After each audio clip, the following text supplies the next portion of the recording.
Right గా morning news లోకి వెళ్దాం. మార్నింగ్ న్యూస్ లో ముందుగా వెలుగు దినపత్రికలో ఉన్నటువంటి వార్తలను ఒకసారి చూద్దాం. శివరాత్రికి ముస్తాబైన రాజన్న ఆలయం. కొద్దిసేపటి క్రితమే ఒక బ్రేకింగ్ న్యూస్ చూస్తా ఉన్నాం. చిత్తూరు జిల్లాలో 5గురు శివభక్తులను ఏనుగులు తొక్కి చంపినట్టుగా వార్తలు వస్తూ ఉన్నాయి. అక్కడ ఏదో శివాలయానికి పోతున్నటువంటి సమయంలో ఏనుగులు తారసపడి భక్తులను 5గురిని తొక్కి చంపినట్టుగా వార్తలు వస్తూ ఉన్నాయి. సో అది పూర్తి స్థాయిలో తెలవాల్సినటువంటిది. ఇక శివరాత్రికి ముస్తాబైన రాజన్న ఆలయం నేటి నుంచి 3 రోజుల పాటు ఉత్సవాలు. 4 లక్షల మందికి పైగా భక్తులు వస్తారని అంచనా. 778 ప్రత్యేక బస్సులు నడుపుతున్న ఆర్టీసీ. శివరాత్రికి 4 లక్షల మందికి పైగా భక్తులు వచ్చే ఛాన్స్ ఉంది. యమలవాడ రాజన్న ఆలయానికి. అది ఫేమస్ టెంపుల్. అక్కడ చాలా మంది వచ్చేటువంటి అవకాశం ఉంది. ఇక ఒక పొద్దులు ఎల్లుండా రేపేనా రేపు శివరాత్రి పర్వదినం స్టార్ట్ కాబోతా ఉంది. రేపటితో కుంభమేళా లాస్ట్. ప్రయాగ్రాజ్లో మహాకుంభమేళా బుధవారంతో ముగియనుంది. ఇప్పటి వరకు 62 కోట్ల మందికి పైగా భక్తులు పుణ్యస్నానాలు చేశారు. అయితే ఆఖరి రోజు మహాశివరాత్రి కావడంతో భక్తులు పెద్ద సంఖ్యలో హాజరయ్యే అవకాశం ఉందంట రేపు. ఇక 3 రోజులుగా తన్నెల్లోనే 8 మందిని కాపాడేందుకు అడుగడుగున ఆటంకాలు. ఆగని సీపేజ్, కూలుతున్న మట్టి పిల్లలు, మరింత పేరుకుపోతున్న నీరు, బురద. ఆదివారం 13.4 కిలోమీటర్ల దాకా వెళ్లిన రెస్క్యూ టీంలు. తాజాగా 11వ కిలోమీటర్ వరకు బురద. పుష్ కెమెరాల ద్వారా లోపలి వారి పరిస్థితి తెలుసుకునేందుకు ప్రయత్నం. రంగంలోకి 12 మందితో కూడిన ర్యాట్ హోల్ మైనర్స్ అట. పర్యవేక్షిస్తున్న మంత్రులు ఉత్తమ్ జూపల్లి, కోమటిరెడ్డి వెంకటరెడ్డి అంటూ. కోమటిరెడ్డి వెంకటరెడ్డి గారు ఆడ కొద్దిగా ఆయనను అక్కడి నుంచి పంపించండి. ఆయన ఏమంటున్నంటే వీళ్ళనిగా మల్లికార్జున స్వామి కాపాడాలని చెప్తా ఉన్నాడు. గటువంటిగా ఫేలవమైన మాటలు ఎందుకు ఆడు. ఒక కార్యక్రమం జరుగుతున్నప్పుడు నీళ్ళు వాటర్ వచ్చినప్పుడు అట్లా నీళ్లు వాటర్ కలిసి ఇది వచ్చిందట. నీళ్లు గవే వాటర్ గవేనే. ఎస్ఎల్బీసీ టన్నెల్లో రెస్క్యూ ఆపరేషన్కు అడుగడుగున ఆటంకాలు ఎదురవుతున్నాయి. ఘటనా స్థలం వద్ద సీపేజ్ ఆగకపోవడం, పైనుంచి ఇప్పటికీ మట్టి పడుతుండటంతో బురద మరింత ముందుకొస్తున్నది. ఇక ఆదివారం 13.4 కిలోమీటర్ల లోతు దాకా వెళ్లిన రెస్క్యూ టీంలు తాజాగా బురద శిథిలాలు కొట్టుకురావడంతో వెనక్కి 11వ కిలోమీటర్ దగ్గరికి వచ్చి ఆగిపోయాయి. లోపలికి వెళ్ళలేక పోతున్నాయి. ఢిల్లీ నుంచి తెప్పించిన 12 మంది ర్యాట్ హోల్ మైనర్స్ను కూడా బురదలోంచి లోపలికి వెళ్ళే పరిస్థితి లేదు. దీంతో కొండ పైభాగం నుంచి కానీ పక్కల నుంచి కానీ హోల్ చేసేందుకు ఉన్న అవకాశాలను పరిశీలిస్తూ ఉన్నారట. ఈ హోల్లో చిక్కుపోయినటువంటి వాళ్ళు ఎవరైతే 8 మంది ఉన్నారో ఆ 8 మందిని రక్షించడం కోసం అనేక రకాలైనటువంటి ప్రయత్నాలు చేస్తూ ఉన్నారు. ఇక బీజేపీ బీఆర్ఎస్ నడుమ చీకటి ఒప్పందం. కేసీఆర్ కేటీఆర్ను కిషన్ రెడ్డి సంజయ్ కాపాడుతున్నారు. ఫోన్ ట్యాపింగ్ కేసులో అరెస్టు కాకుండా అడ్డుపడుతున్నారు సీఎం రేవంత్. కేసీఆర్ కేటీఆర్ చిప్పకూడు తినాల్సి వస్తుందనే ప్రభాకర్ రావు, శ్రవణ్ రావును అమెరికాలో దాచిండ్రు. ఆ ఇద్దరిని కేంద్ర హోంశాఖ ఎందుకు రప్పిస్తలే? ఫామ్ హౌస్లో కూర్చొని ప్రభుత్వంపై కేసీఆర్ కుట్రలు. బీసీ రిజర్వేషన్లు, ఎస్సీ వర్గీకరణకు బీజేపీ అడ్డుపడుతున్నదని ఫైర్. ఎమ్మెల్సీ ప్రచార సభలకు హాజరు. మోదీపై మందకృష్ణ ఎందుకు ఒత్తిడి తెస్తలేడని చెప్పి నిన్న సీఎం రేవంత్ రెడ్డి మందకృష్ణను ప్రశ్నించినటువంటి మాట చూడొచ్చు. ఇక నిన్న ముఖ్యమంత్రి రేవంత్ రెడ్డి గారు ఇందులో పాపం నరేందర్ రెడ్డి గారిని అంటే ఆయన ప్రయత్నం ఆయన చేసిండు. కాకపోతే ఏంటంటే అటు క్యాండిడేట్ నుంచి కూడా క్యాండిడేట్కి ఏమైందంటే ఆ విద్యా సంస్థల అవుడుతోటి కొద్దిగా కార్పొరేట్ వ్యవహారం అంతా కొంచెం కూడా జాలి దయ ఉండదు. ఫీజులు అయితే ముక్కు వెండి తర్వాత రక్తం తాగుతారనే పేరు ఉండదు ఆయన. అంటే అట్లా ఆ పేరు సంపాదించి ప్రాబ్లం. కాకపోతే పార్టీ రైట్ పార్టీకి రాంగ్ పర్సన్ క్యాండిడేట్ అయింది అనేది నిన్న చర్చించుకుంటా ఉన్నారు అంటున్నారు జనం. రైట్గా 1600 మందిపై వేటు. ప్రభుత్వ ఖర్చుల నియంత్రణలో భాగంగా అమెరికా ప్రెసిడెంట్ ట్రంప్ మరో సంచలన నిర్ణయం తీసుకున్నారు. యుఎస్ ఎయిడ్ విభాగంలో పనిచేస్తున్న 1600 మందిని తీసేశారు. లాంగ్ లీవ్ పై వెళ్లాలంటూ మరో 4600 మందిపైకి నోటీస్ ఇచ్చారు. మొత్తం తీసి పడేస్తుండ్రు. ఇక దమ్ముంటే బీఆర్ఎస్ స్కామ్లన్నీ సిబిఐకి అప్పగించాలి. ఇప్పటికే ఈడీ 3 ఎత్తుకపాయ, దాని మీద కులుకులేదు పులుకులేదు. గొర్రెల స్కామ్ ఫైల్స్ ఈడే ఎత్తుకపాయ, ఫోన్ ట్యాపింగ్ది ఈడే ఎత్తుకపాయ, అన్ని ఎత్తుకపోతే లిక్కర్ స్కామ్ మీరే దమ్ముంటే బీఆర్ఎస్ స్కామ్లన్నీ సిబిఐకి అప్పగించాలి. మీరు విచారణ చేస్తూ మమ్మల్ని అరెస్ట్ చేయమంటారా? సీఎం రేవంత్ రెడ్డి వ్యాఖ్యలపై బండి సంజయ్ మండిపాటు. ఎమ్మెల్సీ ఎన్నికల్లో కాంగ్రెస్ ఓటమి ఖాయమైందని, అందుకే సీఎం బ్లాక్మెయిల్ చేసేలా మాట్లాడుతున్నారని ఫైర్ అవుతా ఉన్నారట బండి సంజయ్. ఇక సెమీస్లో కివీస్ ఛాంపియన్స్ ట్రోఫీలో వరుసగా 2వ విజయం సాధించి న్యూజిలాండ్ ఇండియాతో పాటు సెమీస్లో అడుగుపెట్టింది. అయితే బంగ్లాదేశ్ను చిత్తుగా ఓడించిన కివీస్ ఆ టీంతో పాటు పాకిస్తాన్ కూడా టోర్నీ నుంచి ఎలిమినేట్ చేసింది. 2-2 పోయినాయి. ఎమ్మెల్యే కోటా ఎమ్మెల్సీ ఎన్నికల షెడ్యూల్ రిలీజ్. 5 ఖాళీ స్థానాలకు మార్చి 3న నోటిఫికేషన్, 10 వరకు నామినేషన్లు, 11న నామినేషన్ల పరిశీలన, 20న పోలింగ్, అదే రోజు ఫలితాల వెల్లడి. వచ్చే నెల 29 నాటికి సత్యవతి రాథోడ్, మహమూద్ అలీ, షేరి సుభాష్ రెడ్డి, ఎగ్గ మల్లేశం, మిర్జా రియాజుల్ పదవీ కాలం పూర్తయిపోతా ఉంది. ఇక్కడ ఎంఐఎం సంబంధించి అది రిజర్వ్ అయినా కూడా ఇక మిగతా ఏవైతే 4 ఉన్నాయో 4 కాంగ్రెస్ పార్టీకి వచ్చే అవకాశం ఉంది. ఈ 4గిట్లో 4 బీసీలకు దక్కాల్సినటువంటి అవసరం ఎంతైనా ఉంది. రాష్ట్రంలో ఎమ్మెల్యే కోటా ఎమ్మెల్సీ ఎన్నికల షెడ్యూల్ను కేంద్ర ఎన్నికల సంఘం సోమవారం విడుదల చేసింది. 5 ఎమ్మెల్సీ స్థానాలకు మార్చి 3న నోటిఫికేషన్ ఇవ్వనున్నట్టు వెల్లడించింది. 20న ఉదయం 9 గంటల నుంచి సాయంత్రం 4 గంటల వరకు పోలింగ్ జరగనుంది. అదే రోజు సాయంత్రం ఓట్ల లెక్కింపు చేపట్టి ఫలితాలు వెల్లడిస్తారు. తెలంగాణ, ఏపీ 2 రాష్ట్రాల్లో మార్చి 29 నాటికి 10 మంది ఎమ్మెల్సీల పదవి కాలం ముగియనుంది. ఇందులో తెలంగాణలో సత్యవతి రాథోడ్, మహమూద్ అలీ, షేర్ సుభాష్ రెడ్డి, ఎగ్గే మల్లేశం, మిర్జా రియాజుల్ హసన్ ఉన్నారు. ప్రస్తుతం మహమూద్ అలీ, షేర్ సుభాష్ రెడ్డి, సత్యవతి రాథోడ్ బీఆర్ఎస్ నుంచి ప్రాతినిధ్యం వహిస్తూ ఉన్నారు. ఇక బీఆర్ఎస్కి ఒకటి వస్తుండొచ్చు, మరి అది ఎవరికి ఇస్తారో తెలియదు. కానీ 4 కాంగ్రెస్ పార్టీకి వస్తే 4కి 4 బీసీలకు రావాల్సిన వాటా అది. ఎస్, అసలు యాక్చువల్గా అంటే చాలామంది కొంచెం డౌట్ ఉంటుంది. ఈ ఎమ్మెల్సీలు ఊకి వస్తున్నాయి అనుకుంటే ఏంటంటే 6 సంవత్సరాలకు ఒకసారి ఎమ్మెల్సీ ఎన్నికలు వస్తాయి. అది శాశ్వత సభ అంటారు దాన్ని. ఇక్కడ మండలిని శాశ్వత సభ అంటారు. ఎప్పుడు శాశ్వతంగా ఉంటుంది అది. ఇక్కడ ఈ అసెంబ్లీ అయితేనేమో ఇది రద్దు అయిపోతుంది, అంటే ఆ ప్రభుత్వం అయిపోగానే రద్దు అయిపోతుంది. 5 సంవత్సరాలకు ఒకసారి, కానీ ఇది 6 సంవత్సరాలకు ఒకసారి ఉంటుంది. దీంట్లో కొంతమంది టీచర్ల నుంచి, కొంతమంది పట్టభద్రుల నుంచి, కొంతమంది స్థానిక సంస్థల నుంచి, కొంతమంది ఎమ్మెల్యేల నుంచి, కొంతమంది నామినేటెడ్, ఇవన్నీ ఉంటాయి అనమాట. దీని ప్రకారం ఉంటుంది. 40 మంది ఉంటారు ఎమ్మెల్సీలు. రైట్. ఇక హైదరాబాద్లో అమెజాన్ ఇన్నోవేషన్ సైట్ ప్రారంభించిన సీఎం రేవంత్ రెడ్డి పెట్టుబడులతో ముందుకు రావాలని కంపెనీలకు ఆహ్వానం. బయోటెక్ హబ్గా హైదరాబాద్ మరింత బలోపేతమవుతుందని ధీమా. అమెరికాలోనే అతిపెద్ద బయోటెక్నాలజీ కంపెనీ అమెజాన్ హైదరాబాద్లో తమ న్యూ టెక్నాలజీ ఇన్నోవేషన్ సైట్ను ప్రారంభించింది. సోమవారం హైటెక్ సిటీ సమీపంలోని అమెజాన్ కార్యాలయం ప్రాంగణంలో సీఎం రేవంత్ రెడ్డి, మంత్రి శ్రీధర్ బాబు దీన్ని ఓపెన్ చేశారు. ఈ కార్యక్రమంలో పాల్గొన్నారు. ఇక శ్రీశైలం నీళ్లు మాకే ఇవ్వాలి, కృష్ణా బోర్డుకు తేల్చి చెప్పిన తెలంగాణ. ఇప్పటికే ఏపీ చాలా ఎక్కువ నీటిని వాడుకున్నది. ఏపీకి మిగిలింది 27 టీఎంసీలే, 34 టీఎంసీలు ఎట్లిస్తారు? మాకు ఆయకట్టు ఉంది, మేము ఇంకా 116 టీఎంసీలు వాడుకోవాలి. ఎండలు ముదురుతున్నందున తాగునీటి సమస్య రానివద్దని విజ్ఞప్తి. నాగార్జున సాగర్ జలాలపై నల్గొండ సీఈ, ఏపీ సీఈతో కమిటీ. నేడు నల్గొండలో సమావేశం, రేపు మరోసారి బోర్డు మీటింగ్ జరగబోతోంది. శ్రీశైలం నుంచి ఏపీ ఎత్తుకపోవాల్సిన నీళ్ళని కంటే ఎక్కువనే ఎత్తుకపోయింది. ఇంకా మళ్ళా వాటా కావాలంటారు. కేసీఆర్ రాసిచ్చిన కంటే ఎక్కువ ఎత్తుకపోయింది. ఇక కుంభమేళకు వెళ్ళొస్తూ 3 మృతి. టిప్పర్ను ఢీకొట్టడంతో ప్రమాదం. యూపీలోని వారణాసిలో ఘటన జరిగింది. మృతులంతా సంగారెడ్డి జిల్లా వాసులంట. అయ్యో, వెంకటరామరెడ్డి, విలాసిని, మల్లారెడ్డి చనిపోయారట. ప్రయాగ్రాజ్లో జరుగుతున్న మహాకుంభమేళకు వెళ్ళి తిరిగి వస్తుండగా జరిగిన రోడ్డు ప్రమాదంలో సంగారెడ్డికి చెందిన 3 చనిపోయారు. వారణాసి సమీపంలో బైకును తప్పించబోయి వీళ్ళు ప్రయాణిస్తున్న కారు టిప్పర్ను ఢీకొట్టడంతో ఈ యాక్సిడెంట్ జరిగింది. మృతుల్లో భార్యాభర్త ఉన్నారు. మరో 3 తీవ్రంగా గాయపడ్డారు. వీరిని స్థానికులు దగ్గరలోని ప్రైవేట్ హాస్పిటల్ తరలించి చికిత్స అందిస్తూ ఉన్నారు. 3 చనిపోయారు. ఇక డేంజర్ జోన్లో సనత్ నగర్ తీవ్ర స్థాయిలో వాయు కాలుష్యం. మీటర్లో 431 AQI నమోదైంది. హైదరాబాద్లోని సనత్ నగర్లో ఎయిర్ క్వాలిటీ ఇండెక్స్ డేంజర్ లెవెల్స్కు చేరుకుంది. సోమవారం ఏకంగా 431గా ఎయిర్ క్వాలిటీ ఇండెక్స్ నమోదైంది. సోమవారం మధ్యాహ్నం 3 గంటల 5 నిమిషాల ప్రాంతంలో ఈ వాల్యూ నమోదైందని, క్రమంగా ఈ లెవెల్స్ తగ్గుతూ వచ్చాయని టీజీపీసీబీ అధికారులు తెలిపారు. ఇక మరోవైపు గ్రేటర్లో సగటున 108 AQI నమోదైందని. జూ పార్క్లో 135, పటాన్చెర్లో 112, సనత్ నగర్లో 431. అంటే హై ఇక కాలుష్యం. ఆ సనత్ నగర్ ప్రాంతం అంతా కాలుష్య కూరలో ఉంది. ఇది ఇట్లుంటే డబ్బులు ఇవ్వం, కావాలంటే 5వ బ్యాచ్ 6వ బ్యాచ్లను సంఖ్యలేసి పంపిస్తాం. ఇండియాకు డబ్బులు ఇవ్వాల్సిన అవసరం లేదని ట్రంప్. అమెరికా నుంచి 4వ బ్యాచ్ వచ్చిందట. అక్రమ వలసలందరూ పంపిస్తున్నాడు. ఈ బ్యాచ్లు ఇది ఆపలేకపోయిండు నరేంద్ర మోడీ గారు. ఈ విషయంలో మాత్రం ఫెయిల్ అయినట్టే. ఇది వెలుగు దినపత్రికలో ఉన్నటువంటి వార్తలు. ఒకసారి ఆంధ్రజ్యోతిలో ఉన్నటువంటి వార్తల్ని పరిశీలిద్దాం. రాహుల్ మాటిచ్చాడు కాబట్టే కులగణన. నాడు రేవంత్ను రెడ్లే వ్యతిరేకించారు. ఇప్పుడు ఆయన చుట్టూ చేరి బదిలీ చేస్తున్నారు. నేను కేంద్ర మంత్రి కాకుండా అడ్డుపడ్డారు. బీసీ మంత్రులకు మంచి అవకాశాలు ఇవ్వరా, మంచి శాఖలు ఇవ్వరా, మీరెంతమంది, మీకెన్ని పదవులు? రెడ్డి నేతల తీరుపై అంజన్ కుమార్ యాదవ్ ఫైర్. బీసీలను బీజేపీ ఎదగనివ్వదని వ్యాఖ్య. రాహుల్ గాంధీ మాట ఇచ్చాడు కాబట్టే కులగణన జరిగింది, లేకపోతే కాకపోతుండే అని నిన్న అంజన్ కుమార్ యాదవ్ గారు ఓపెన్గా బ్లాస్ట్ అయిపోయిండు.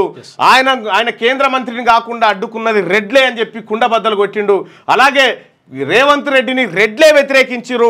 ఆ రోజు మేము బీసీల మందరం కాపాడుకుంటే ఇవాళ అధికారం వచ్చిన తర్వాత మళ్ళీ రేవంత్ రెడ్డి చుట్టూ అంతా రెడ్లే చేరిరు, బీసీలను ఆయన విస్మరిస్తున్నారు అనేటువంటి విధంగా ఆయన మాట్లాడడం జరిగింది. ఇక బీసీ మంత్రులకు మంచి శాఖలు ఇవ్వరంటే అడుక్కుంటే ఇయ్యరే అన్న, దమ్కి ఇస్తే ఇస్తారు. అడుక్కుంటే మన ఆకలి తీరదు, గుద్ది గుంజుకో. వాస్తవానికి తెలంగాణలో యాదవుల జనాభా 2వ టాప్.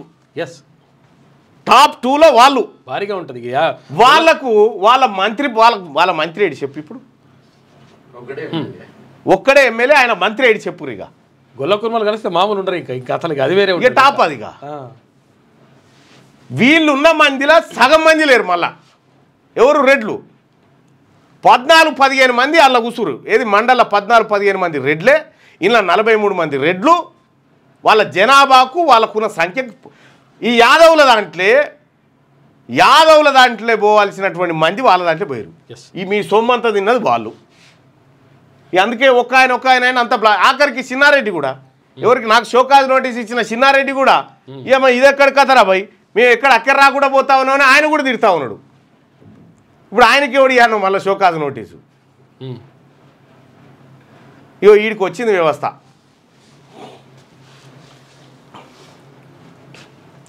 కేసీఆర్ చీకట్లో మీ కాళ్ళు పట్టుకున్నందుకేనా? అందుకే కేసీఆర్ కేటీఆర్కు బీజేపీ రక్షణ.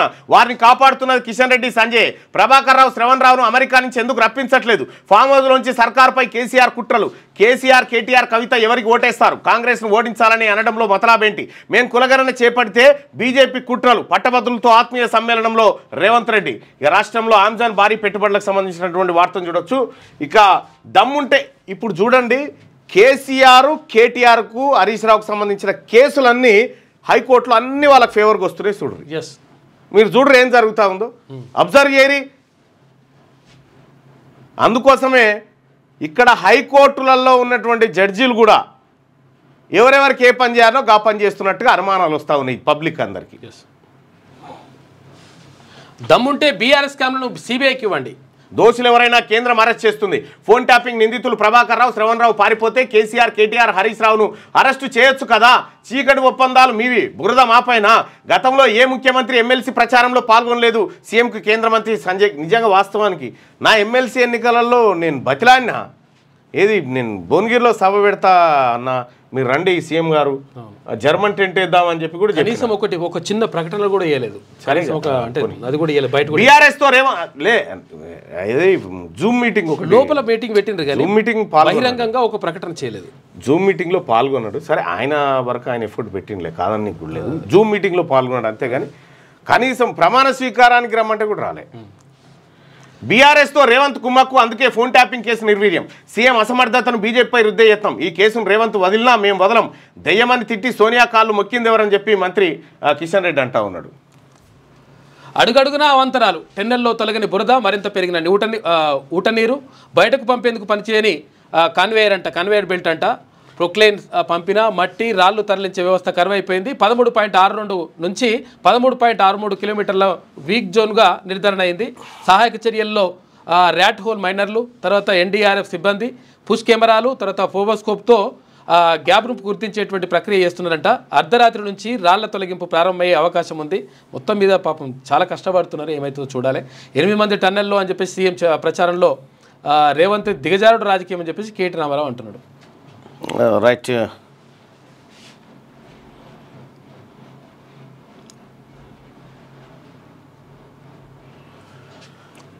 8 మంది టన్నెల్లో ఉన్నారు కదా, దానికి సంబంధించి నిన్న ముఖ్యమంత్రి గారు మాట్లాడినటువంటి వ్యాఖ్యలు దాన్ని బీఆర్ఎస్ పార్టీ కొద్దిగా ఏది మరో రకంగా తీసుకుపోతా ఉంది.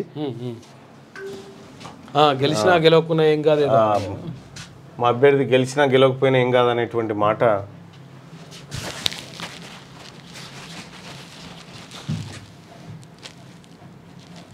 ఎమ్మెల్సీ గెలుపు ఓటమితోని ఎమ్మెల్సీలతోని ప్రభుత్వం మనగడికి ఏం ప్రమాదం లేదు.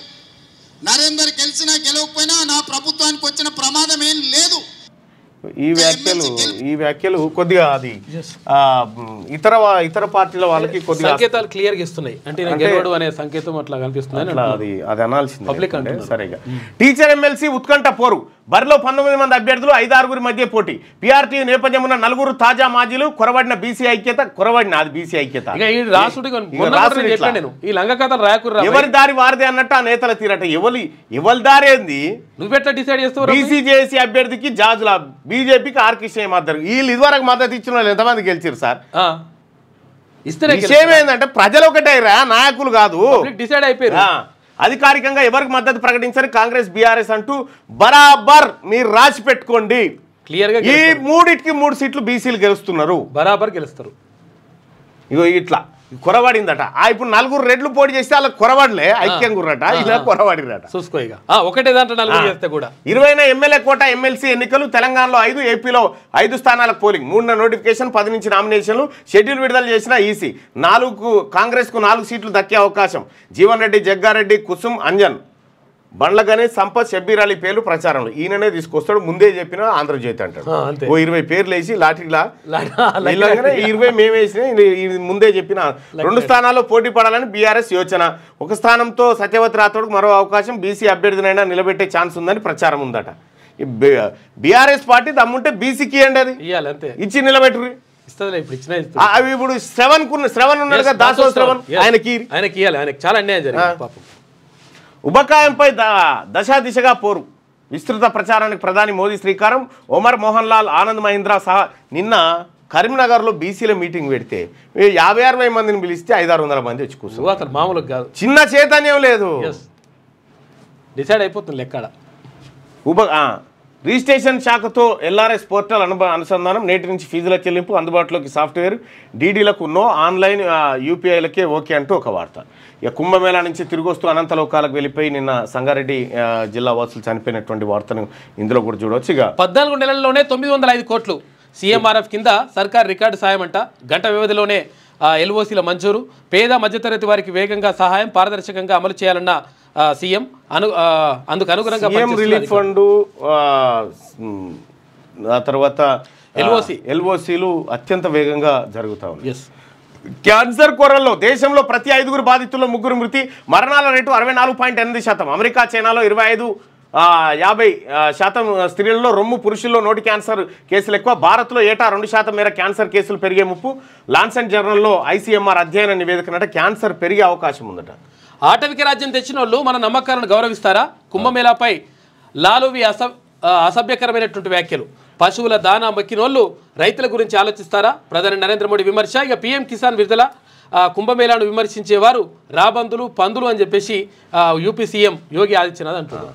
కృష్ణా జలాలపై రాజీ మార్గం, వాస్తవ నీటి అవసరాలు తేల్చడానికి 2 సీలతో కమిటీ వేసిన కృష్ణా బోర్డు. ఆ నివేదిక వచ్చాక నీటి విడుదలపై నిర్ణయం తీసుకోబోతా ఉన్నారు. ఇక ఎంఎన్జే క్యాన్సర్ ఆసుపత్రిలో నెలకు 1000 కొత్త కేసులు వస్తున్నాయట. 18 రాష్ట్రాల నుంచి వస్తున్న క్యాన్సర్ బాధితులు. గత 5 నెలల్లో 5257 కొత్త కేసులు నమోదు. నోటి, రొమ్ము, గర్భాశయ క్యాన్సర్లే 40% అట. ఇక ప్రాణాలు తీసిన రుణ పాశాలు, రాష్ట్రంలో అప్పులు తీర్చలేక 4 రైతుల బలవన్మరణం జరిగింది, చనిపోయారట. కరువు నెలలో ఏ సేద్యం, రైతు వీడియోను పంచుకున్న సత్యానాదెల్ల. మహారాష్ట్రలోని బారామతిలో ఉష్ణోగ్రతలు, భూసారంపై డేటాను వాడుకుని అధిక ఉత్పాదకత సాధించిన ఓ చెరుకు రైతు. టెక్నాలజీ సత్తా ఇది మైక్రోసాఫ్ట్ సీఈఓ. అన్నింటినీ మెరుగుపరుస్తుందని చెప్పి ఎలన్ మస్క్ చెప్తున్నటువంటి మాట. సో ఇది ఆంధ్రజ్యోతిలో ఉన్నటువంటి వార్తలు. ఇక శనార్థి తెలంగాణలో ఉన్నటువంటి మిగతా వార్తలను కూడా మీ అందరికీ అందిస్తాం. లేటెస్ట్ న్యూస్ తెలుగు మరియు ఇంగ్లీష్ అప్డేట్స్ కోసం ఇప్పుడే క్యూన్యూస్ అఫీషియల్ యాప్ ని ప్లే స్టోర్ నుండి డౌన్లోడ్ చేసుకోండి. సరికొత్త సమాచారాల కోసం క్యూన్యూస్ వెబ్సైట్ ని ఫాలో అవ్వండి. ఛానల్లో ప్రాంతీయ, జాతీయ, అంతర్జాతీయ వార్తలు వీక్షించండి. లైక్ చేయండి.